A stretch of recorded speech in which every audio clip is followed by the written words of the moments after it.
Halo, selamat sore semuanya. Nah, kali ini kita akan belajar tentang masyarakat pasar dan kegiatan ekonomi. Sebelumnya kenalin aku Kak Arya. Dan di sini kita akan bahas lebih detail tentang dua topik utama kita hari ini, yaitu pasar dan peran pasar serta jenis-jenis pasar. Oke. Nah, teman-teman semua pasti udah pernah dengar ya istilah tentang pasar. Gitu. Jadi sebenarnya poin pertama adalah apa itu pasar, gitu ya. Jadi pasar sendiri adalah tempat bertemunya antara penjual dan pembeli untuk melakukan transaksi. Jadi ada tiga kata kunci ya teman-teman ya. Jadi yang pertama itu adalah penjual, kemudian ada pembeli dan transaksi. Oke. Jadi sekali lagi saya ulangi bahwa pasar itu adalah tempat di mana penjual dan pembeli itu bertemu untuk melakukan transaksi seperti itu. Nah, kita juga harus lebih detail ketika membahas tentang transaksi. Jadi transaksi itu berarti prosesnya terjadi ya teman-teman. Jadi syarat untuk sebuah transaksi itu terjadi kalau secara ekonomi itu ada dua, yaitu ada keinginan dan ada kemampuan. Oke, maksudnya adalah ketika seseorang ingin untuk membeli sesuatu, misalnya membeli iPhone gitu ya. Jadi kita harus punya keinginan dulu customernya, pelanggannya. Tapi juga harus memiliki kemampuan untuk membeli, artinya uangnya ada. Gitu. Nah, ketika kemampuan dan keinginan ini match atau bertemu, maka terjadi transaksi. Dan transaksi itu terjadi di pasar, yang disebut pasar. Gitu. Jadi ada banyak jenis pasar yang nanti kita akan bahas satu persatu ya teman-teman ya. Nah, berikutnya adalah syarat-syarat terbentuknya pasar. Gitu. Jadi tentu ada syarat gitu ya teman-teman untuk terbentuknya pasar. Seperti yang tadi saya jelaskan gitu ya. Jadi syarat pertama adalah adanya penjual dan pembeli. Jadi kalau ada penjual saja bukan pasar berarti. Tapi kalau pembeli saja berarti bukan pasar. Gitu. Jadi mungkin kita akan ingat-ingat kembali materi kita sebelumnya tentang supply and demand. Gitu ya. Jadi supply itu di sisinya penjual dan demand itu di sisinya pembeli. Gitu. Jadi syarat pertama adalah ada mekanisme supply and demand, ada pembeli dan ada juga penawarnya atau yang menyediakan barangnya. Jadi syarat pertama yang paling penting juga adalah ada penjual dan ada pembeli. Nah, syarat kedua adalah produk teman-teman. Jadi ada produk yang diperjualbelikan. Gitu. Dalam ekonomi kita mengenal bahwa produk itu sebenarnya dibagi menjadi dua teman-teman, yaitu barang dan jasa. Oke, ini saya tuliskan ya. Ada barang dan juga ada jasa. Kenapa jauh gitu ya? Nah gini, jadi barang ini sering disebut dengan goods gitu ya. Kemudian jasa ini sering disebut dengan service. Jadi nanti kalau teman-teman ada yang menggunakan istilah bahasa Inggris misalnya goods and service, nah itu mengacunya sebenarnya ke barang dan jasa. Gitu ya. Kalau barang jelas teman-teman yang berbentuk fisik, misalnya buah-buahan gitu yang diperjualbelikan, tadi iPhone atau laptop itu termasuk barang atau goods gitu ya. Sedangkan jasa itu adalah produk yang secara fisik itu nggak kelihatan, tapi ada. Ya teman-teman. Contohnya apa kira-kira? Ya di belakang ada yang tahu nggak kira-kira jasa contohnya apa? Oke, benar ya. Jadi jasa potong rambut ya, barbershop itu potong rambut. Jadi yang ditawarkan bukan barang tapi jasa untuk memotong atau merapikan rambut. Gitu. Kemudian massage itu juga masuk di sana. Gitu. Nah pertanyaannya sekarang gini, gitu ya. Kalau misalnya ada teman-teman yang berpikir, Kak, di salon potong rambut atau di barbershop itu sellernya juga menawarkan kulit gitu ya. Jadi semacam hairstyle gitu ya. Jadi untuk menata rambut atau minyak rambut. Berarti dia juga menjual produk ya Kak ya. Itu gimana maksudnya? Itu tetap masuk ke jasa teman-teman. Jadi yang dijual utama oleh barbershop itu adalah jasa pemangkasan rambut atau penataan rambut gitu ya. Sedangkan pomade, kemudian minyak rambut dan seterusnya itu hanya side product atau produk sampingan. Jadi secara umum tetap dia dikategorikan ke pasar jasa.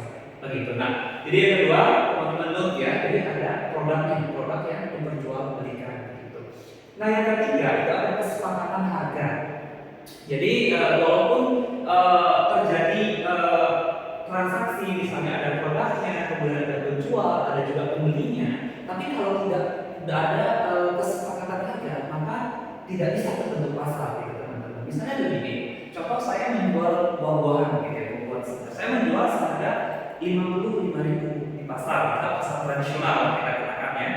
menjual 55.000, tapi pembelinya itu hanya mau membayar di angka 53.000. Jadi dijual dengan harga 55.000, pembelinya hanya mau membayar di harga 52.000 seperti itu ya.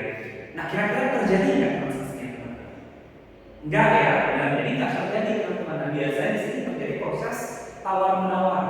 Nah, proses tawar menawar itu akhirnya didiskusikan nih antara pembeli dan penjualnya, kira-kira di harga berapa nih kita dealnya. Nah, misalnya diambil jalankan misalnya di 53.000 misalnya. Nah, deal gitu ya. Jadi penjualnya sepakat di 53.000, pembelinya juga sepakat di 53.000. Jadi terbentuk kesepakatan harga. Jadi syarat ketiga terpenuhi. Kak, di antara ketiga syarat ini mana yang paling penting? Nah, jadi yang terpenting adalah ketiganya terpenuhi gitu teman-teman. Gitu. Jadi ketiga syarat inilah yang menjadi syarat untuk terbentuknya pasar. Jadi kalau ada satu saja syarat yang tidak terpenuhi ya tidak bisa disebut sebagai pasar seperti itu ya. Oke, kalau misalnya teman-teman ada yang bertanya, Kak, kalau misalnya di swalayan itu kan sebenarnya pasar juga ya, atau pasar modern betul. Nah, di situ kan kita nggak ada tawar menawar. Jadi kesepakatan harga yang dimaksud di sini adalah ketika bedanya mungkin dengan yang tradisional ya. Tradisional kan masih bisa tawar menawar. Di swalayan gitu ya, misalnya di kemasan atau packagingnya gitu ya, sudah ada misalnya harganya 100.000 gitu ya. Nah, kesepakatan harga artinya penjual itu sudah melabeli produknya dengan harga 100.000. Dan jika teman-teman menginginkan produk itu dan teman-teman bersedia dengan harga itu, yang terjadi kesepakatan gitu teman-teman. Jadi kalau teman-teman oke dengan harga 100.000 saya beli, itu maksudnya ke kesepakatan harga seperti itu ya. Oke, sampai sini ada yang mau kita tanyakan atau mau digali di dalam? Ada? Oke, saya anggap cukup ya teman-teman untuk sampai di poin ini ya. Kita akan coba lanjutkan ke poin berikutnya teman-teman, yaitu tentang peran pasar dalam perekonomian. Tentu gini, sederhananya gini teman-teman. Sebelum kita ke peran pasar gitu ya, jadi di pasar terjadi transaksi. Oke, transaksi yang melibatkan uang atau transaksi ekonomi. Pada akhirnya transaksi ekonomi perputaran uang antara penjual dan pembeli itulah yang menciptakan terjadinya perekonomian dalam suatu negara. Nah, coba teman-teman bayangkan jika misalnya tidak terjadi transaksi dari suatu negara atau transaksinya lesu atau stagnan, gitu ya. Pasti peredaran uang, peredaran ekonomi itu akan menurun, atau perputaran ekonomi itu akan menurun, gitu ya. Nah, di sini peran pasar dalam perekonomian itu secara garis besar itu dibagi menjadi 4. Dibagi menjadi 4 itu yaitu keempat subjeknya yang dilibatkan. Gitu. Yang pertama ada produsen, ada konsumen, pembangunan, dan ke pemerintah itu sendiri. Gitu, teman-teman. Jadi dibagi jadi 4 gitu, disederhanakan gitu konsepnya.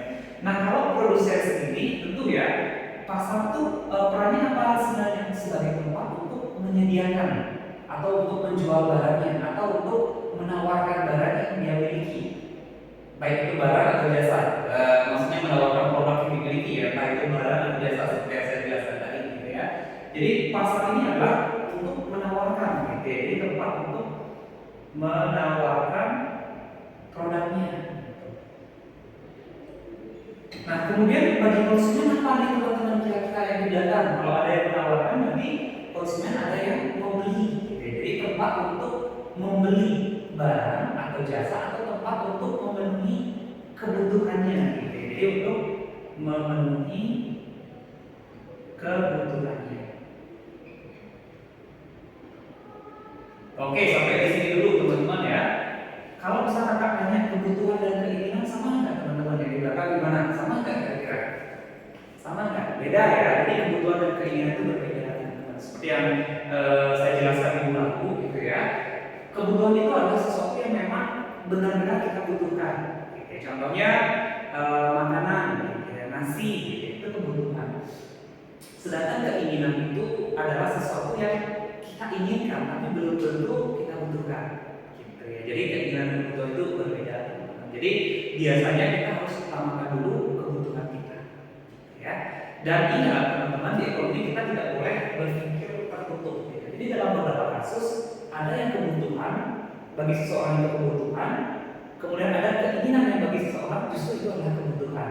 Gitu. Coba dipikirkan nanti ya di sesi terakhir kita akan bahas lebih lanjut, tapi sebelum ke sana kita lanjut ke sini dulu, gitu ya. Kemudian bagi pembangunan. Nah, untuk pembangunan suatu negara, pasar itu berperan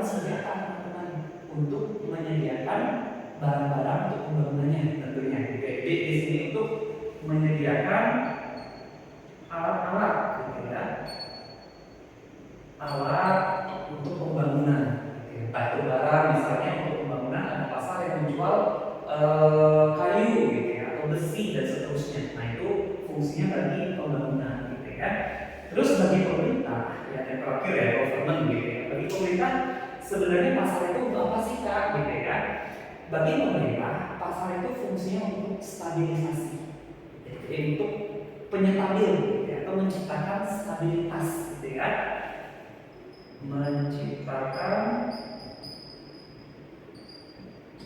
stabilitas, gitu ya. Seperti yang tadi kakak jelaskan, gitu ya, kalau misalnya tidak ada tempat untuk membeli atau menjual barang, kan perekonomian tidak berjalan, gitu ya. Jadi perekonomian suatu negara tidak stabil. Gitu. Nah, jadi bagi pemerintah pasarnya adalah media. Gitu. Bahkan dalam beberapa kasus pasar itu tempat terbentuknya harga. Gitu. Nah, jadi mungkin teman-teman tahu gitu ya, kan gini. Tadi seperti kasusnya, misalnya saya jual buah-buahan, gitu ya. Saya jual apel itu 1 kilo harganya 50.000. Yang 50.000 itu saya jual seperti itu. Tapi penjual lain di pasar itu menjual 1 kilogram apel yang sama itu seharga 45.000 gitu. Terus ada juga penjual yang menjual seharga 47.000 gitu. Nah di sini sebenarnya kita bebas-bebas ya sebagai penjual untuk menetapkan harga. Namun mekanisme pasar akan menggiring harga tersebut menjadi satu atau setidaknya mendekati gitu ya teman-teman ya.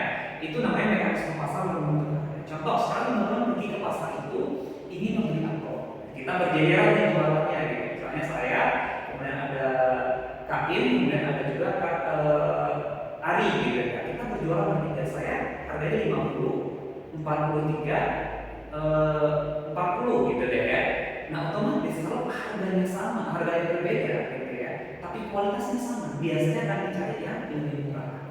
Seperti itu. Jadi nanti pasar akan menciptakan harganya sendiri, semua nanti beli di Kak Indah. Jadi saya juga mau harus menurunkan harga untuk mendekati Kak Indah supaya produk saya juga laku. Seperti itu. Itu mekanisme pasar dalam menetapkan harga. Gitu ya. Sampai di sini dulu teman-teman yang di belakang, ada yang mau ditanyakan Kak?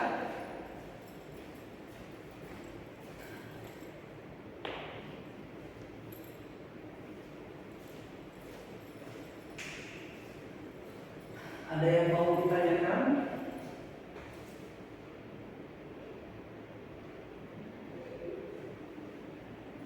Oke, kalau nggak ada yang mau bertanya, saya yang akan bertanya gitu ya.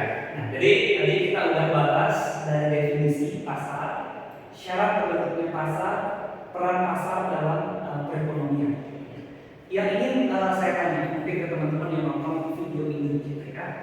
Di Indonesia sendiri itu apa tantangan pasar yang ada? Ya, maksudnya kayak tadi misalnya kita kan menuju era digitalisasi, gitu ya. Kita menuju era modernisasi, menuju era globalisasi. Gitu ya. Jadi dalam beberapa kasus, gitu ya, itu akan selalu terjadi penyesuaian dan goncangan. Gitu ya. Nah, saya akan tanya satu poin ke teman-teman, gitu ya, untuk dianalisis lebih dalam, gitu ya. Terutama tentang fenomena pasar untuk garment, pakaian atau tekstil ya.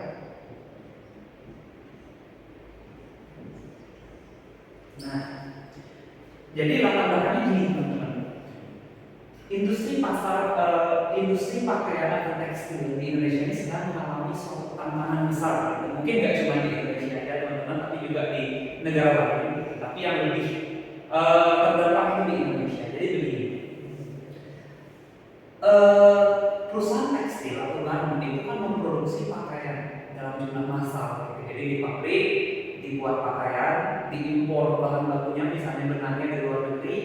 Kemudian nanti dibuat pakaian oleh mesin, ada juga penjahit gitu ya, melibatkan tenaga kerja, sumber daya manusia gitu ya. Nah sekarang di era sekarang ini kan kurs rupiah melemah ya terhadap dolar gitu. Nah, sehingga nanti untuk impor barang-barang tekstil dari luar negeri terutama seperti benang itu naik harganya gitu ya. Kalau misalnya kita di ekonomi kan kita belajar menetapkan harga itu kemudian berapa sih markup atau keuntungan yang diharapkan sehingga nanti terbentuk harga jual gitu ya teman-teman. Contoh sekarang begini, kakak ilustrasikan dengan sederhana ya.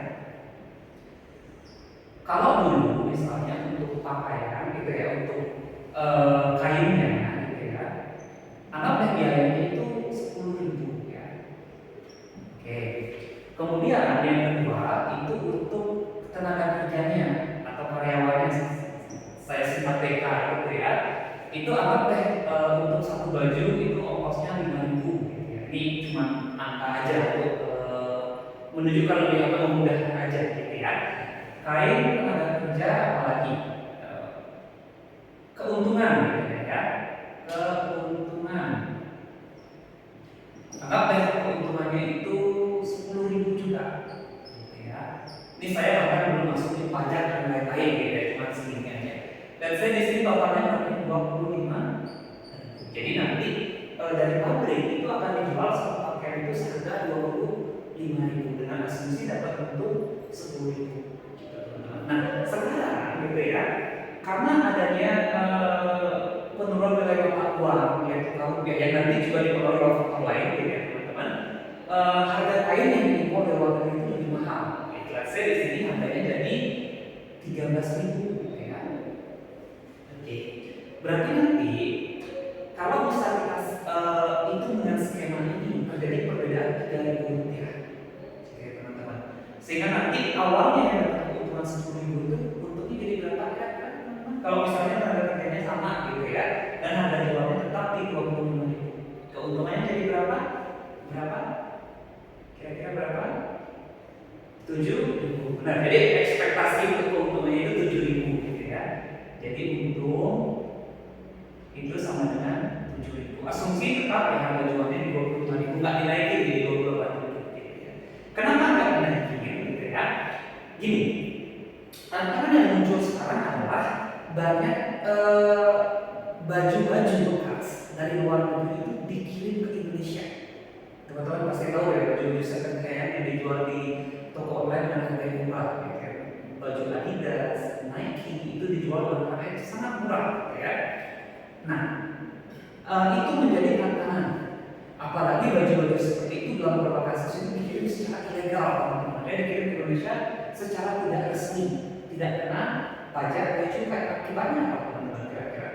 Harganya lebih mahal atau lebih murah kira-kira? Lebih murah, betul ya. Nah kita asumsikan sekarang baju-baju itu dijual dengan harga 20.000 teman-teman. Ya, jadi baju Adidas yang masih bagus gitu teman-teman, tapi sudah second hand atau bekas itu dijual dengan harga 20.000. Dan kita lihat dalam beberapa kasus nggak semua, sekali lagi nggak semuanya, tapi beberapa orang itu menyukai produk-produk yang bermerek. Ya selain memang baju seperti ini biasanya ya itu lebih nyaman digunakan. Selain karena mereknya bagus, mungkin kainnya lebih halus dan seterusnya gitu. Saya kurang paham juga. Dijual 20.000 dan di Indonesia itu banyak orang yang membeli ini gitu. 20.000. Nah, bayangkan kalau baju lokal dijual dengan harga 25.000 dengan margin keuntungan 7.000. Sekarang ada pesaing dengan harga 20.000. Walaupun segitu, jadi walaupun begini kejadiannya apa yang akan terjadi gitu teman-teman. Jadi pertanyaan saya adalah apa yang akan terjadi dengan industri garment di Indonesia atau industri tekstil di Indonesia dalam menyikapi tantangan ini gitu ya. Di datanya seperti ini, ilustrasinya sudah saya jelaskan. Coba teman-teman silahkan berpikir mungkin 1 menit dulu gitu ya. Nanti saya akan bahas.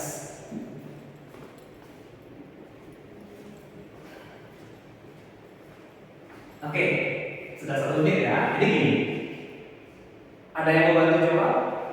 Ada yang mau bantu jawab? Oke, mungkin masih malu-malu ya teman-teman. Jadi saya jawab sendiri aja gitu ya. Jadi gini teman-teman, ada 2 pilihan yang bisa dilakukan. Yang pertama, ikut turunkan harga yang samakan 20.000 gitu ya. Kalau disamakan 20.000 ya teman-teman, berarti ini dikurangi 5.000 ya teman-teman ya. Dikurangi 5.000 berarti margin keuntungannya karena sudah kena kenaikan harga tadi ya, margin keuntungannya cuma 2.000 dong sisanya. Benar ya? Awal dengan harga 25.000 itu untung 7.000 rupiah. Kalau sekarang dijual 20.000 berarti kurang 5.000, ini juga kurang 5.000 teman-teman. berarti margin keuntungannya itu hanya Rp2.000. Hanya 2.000. Nah, margin keuntungan itu bagi perusahaan tidak langsung ke owner gitu teman-teman, tapi biasanya digunakan untuk pembiayaan. Misalnya ada depresiasi mesin, mesinnya menyusut, mesinnya rusak, pengembangan bisnis, banyak ya teman-teman ya.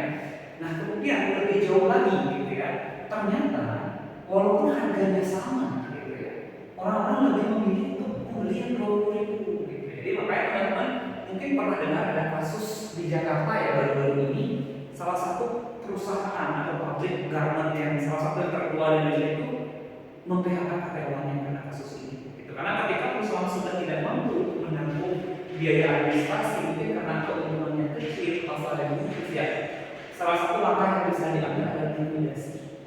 Gitu ya, atau perusahaannya yang sudah dibubarkan. Seperti itu teman-teman. Nah, dampaknya apa kira-kira kalau perusahaannya dibubarkan teman-teman? Dampaknya apa kira-kira? Benar ya, jadi dampaknya adalah nanti banyak pekerjanya ya nggak punya pekerjaan gitu ya, pekerja nggak punya pekerjaan, akhirnya penganggurannya naik, kemudian kalau pengangguran naik, transaksi ekonomi yang tidak berjalan dengan baik, gitu ya, kemiskinan dan mungkin output akhirnya itu adalah kriminalitas naik teman-teman. Gitu ya. Ini sesuatu yang sangat berbahaya. Gitu ya. Jadi teman-teman cukup tahu fenomena ini dan silakan untuk menganalisis lebih dalam. Misalnya dari sekarang saya tidak FOMO gitu ya, jadi saya beli aja produk dalam negeri, produk lokal. Tapi bagi perusahaan lokal juga, saya tingkatkan nih kualitasnya supaya nanti ketika dibeli oleh masyarakat kita, mereka puas, mereka nyaman seperti itu. Itu beberapa langkah yang bisa kita tempuh, gitu teman-teman. Oke, back ke topik, kita lanjut juga jenis-jenis pasar, gitu ya. Yang pertama adalah gini, jadi pasar sebenarnya jenisnya ada banyak, teman-teman. Mungkin di luar ini ada lagi jenis yang lainnya, gitu. Jadi hari ini kita coba bahas 5 dulu, gitu ya, 5 jenis 5 jenis-jenis pasar, gitu ya, berdasarkan jenis barangnya, waktu pelaksanaan, ruang lingkup, barang yang dijual, sama jenis transaksinya, gitu ya. Yang pertama berdasarkan jenis barangnya, ya. Yang pertama ada pasar homogene.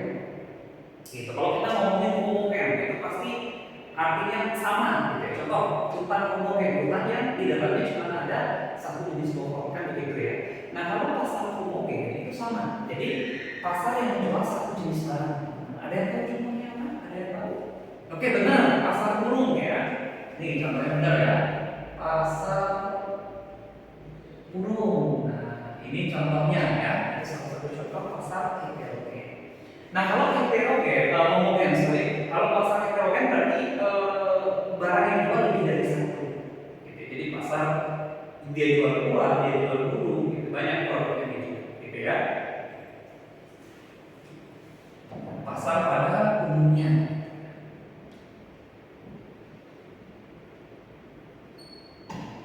Nah, sampai sini dulu, clear teman-teman? Ada yang mau ditanyakan sebelum saya lanjutkan?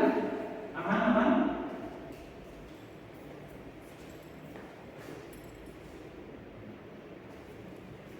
Oke, silakan kalau ada yang bertanya, ada yang kurang jelas, boleh ditanyakan ya.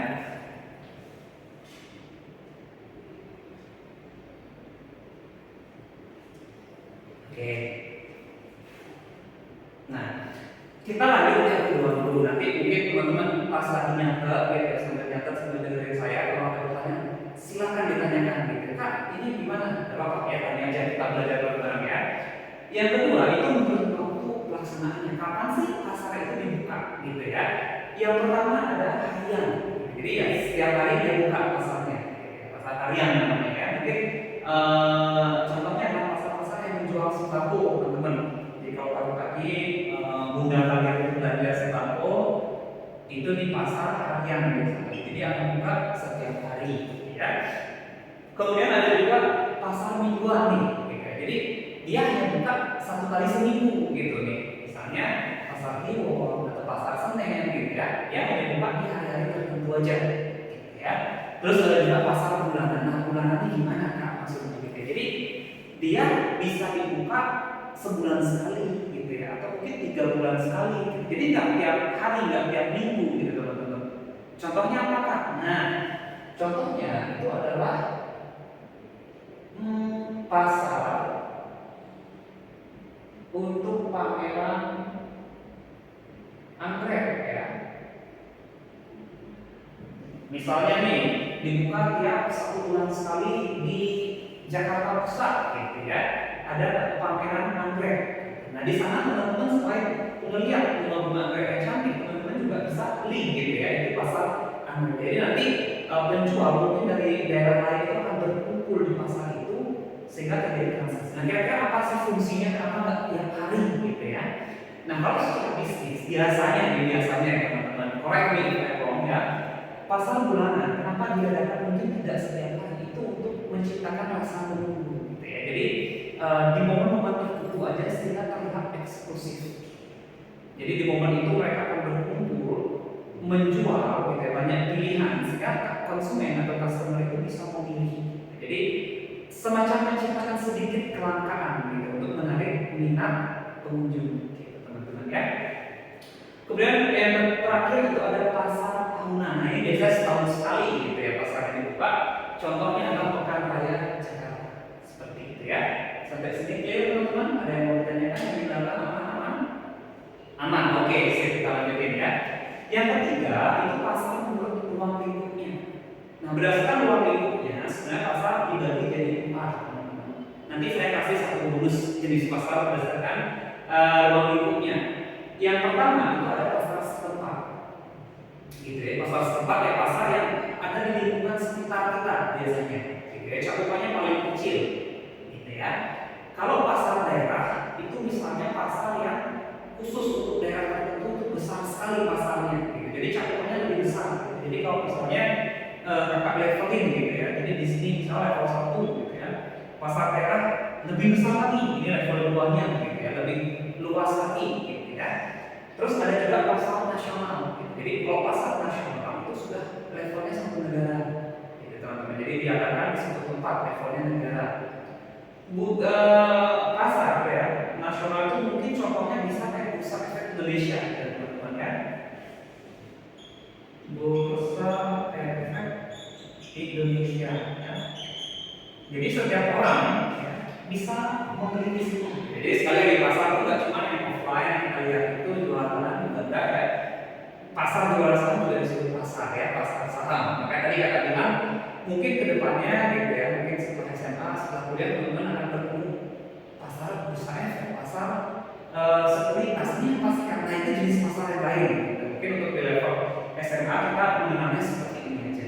Yang diperjualbelikan bukan barang tapi jasa, lebih spesifiknya saham gitu teman-teman, kepemilikan perusahaan ya. Kemudian ada juga pasar internasional. Nah ini levelnya sudah lebih besar lagi gitu, internasional itu artinya banyak negara sudah mengikutinya gitu. Kak, terus Uni Eropa itu apa dong Kak gitu ya, pernah dengar Uni Eropa? Nah kalau Uni Eropa berarti kan untuk negara-negara Eropa kan. Kalau dia nasional kan enggak, karena melibatkan banyak negara, betul gitu. Kalau internasional tapi enggak semua wilayah kan fokus di Eropa, dan itu biasanya disebut dengan pasar regional gitu ya. Biasanya disebut dengan pasar regional teman-teman. Ya, untuk regional Eropa gitu misalnya itu pasar regional, itu bonus ya dari kakak ya. Oke, silakan sambil dicatat gitu ya. Ada pertanyaan sampai sini? Clear? Clear semua? Clear? Oke, mantap.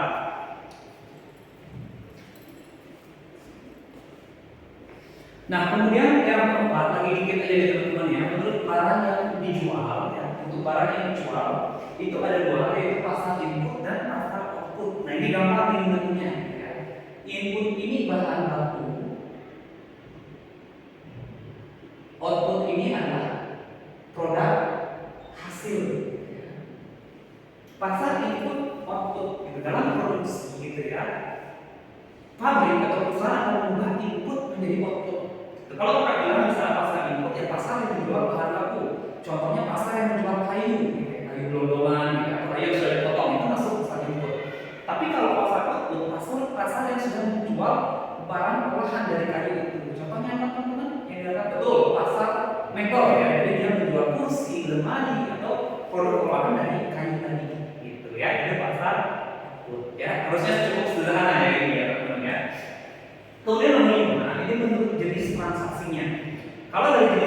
pastinya pasar dibedakan menjadi dua ya, konkret sama yang abstrak. Oke, kita coba lihat yang abstrak dulu. Pasar abstrak itu gimana? Kayak keresmian atau gimana? Enggak ya. Jadi pasar abstrak itu adalah pasar yang barangnya itu nggak kelihatan secara langsung. Kita nggak ketemu langsung nih sama penjualnya gitu ya. Barangnya juga nggak bisa kita sentuh langsung. Contohnya apa kira-kira teman-teman? Ada yang tahu nggak?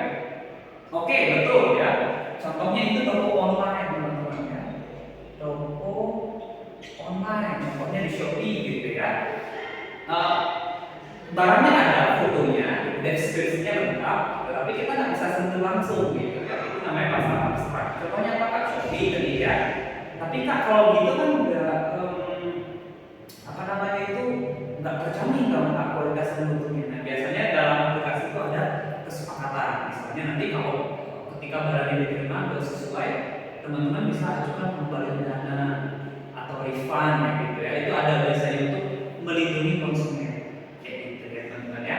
Kemudian pasar konkret itu yang nyata gitu ya, seperti toko offline ya. Jadi ketemu langsung nih toko offline.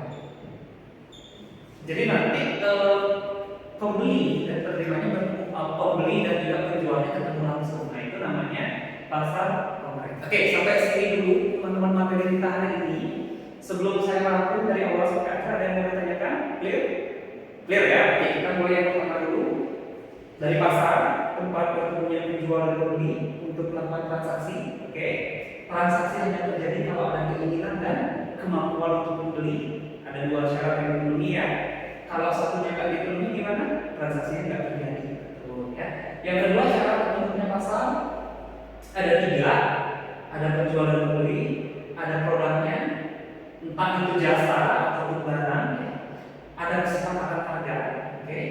Peran pasar dalam perekonomian ya bagi produsen untuk menawarkan produknya, bagi konsumen untuk membeli atau memenuhi kebutuhannya, bagi pembangunan menyediakan alat-alat atau barang-barang pembangunan, bagi pemerintah menciptakan stabilitas perekonomian, gitu ya.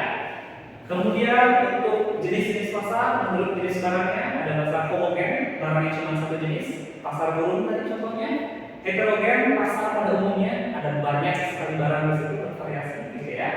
Kalau menurut waktu pelaksanaan harian, mingguan, bulanan, tahunan, gitu ya. Kalau menurut uang lingkupnya ada pasar setempat cakupannya lebih sempit di satu desa, satu kelurahan, gitu ya teman-teman ya. Pasar daerah lebih luas, gitu ya, misalnya provinsi, gitu ya. Nasional itu contohnya Bursa Efek Indonesia dari satu negara di Indonesia contohnya. Kemudian ada internasional, jadi pasar yang menjual barang dan membeli itu banyak negara yang di sana. Kemudian regional itu contohnya tadi Uni Eropa. Oke, jadi ada 5 di sini, tapi berdasarkan sumber yang saya temukan cuma melakukan 4 gitu. Jadi yang regional ini silakan tambahannya gitu ya. Kalau untuk barang yang dijual itu ada pasar input menjual bahan baku, raw material ya, pasar output menjual produk hasilnya, kemudian berjenis transaksinya pasar konkret, toko offline ya, dan juga abstrak toko online. Terus mungkin itu teman-teman yang bisa saya sampaikan hari ini. Terima kasih. Silakan nanti digali lebih dalam lagi tentang materi pasar ini teman-teman. Thank you so much.